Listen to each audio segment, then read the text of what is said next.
শাকিব খানকে আমাদের মাস অবতারে দেখার খুবই ইচ্ছা ছিল। সেই ইচ্ছাটি পূরণ হয়েছে শিকারী সিনেমাটির মাধ্যমে। এবং ওই সিনেমাটিতে নায়িকার ভূমিকা পালন করেছে শ্রাবন্তী। শ্রাবন্তী এবং শাকিবের কোলাবোরেশন বেশ পছন্দ করেছিল। এই প্রথমে শাকিবকে আমরা দেখেছিলাম মাস লেভেলে, এবং যেটা নিয়ে স্যাটিসফাইড হয়েছিল বাংলাদেশের সব দর্শকই। এবং সেখান থেকে আক্ষেপ রয়েছে শাকিব শ্রাবন্তী জুটি আবার যাতে ফিরে আসে। এখন গুঞ্জন উঠছে আবার শাকিব খান এবং অনন্য মামুনের শের প্রজেক্টে হয়তো যুক্ত হতে পারে শ্রাবন্তী। বাংলাদেশে আসতে পারে শ্রাবন্তী, এবং কি এই সিনেমাটিতে চুক্তিবদ্ধ হতে পারে। আমরা জানি শাকিবের নতুন একটি সিনেমার ঘোষণা আসলে সেটাতে রিউমার্সের কমতি থাকে না।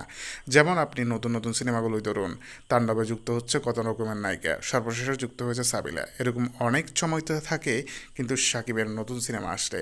এখন দেখা যাক সর্বশেষ কে হয় শাকিব খানের শের সিনেমার নায়িকা। ইতিমধ্যে শাকিবের হাতে বেশ কয়েকটি সিনেমাও রয়েছে।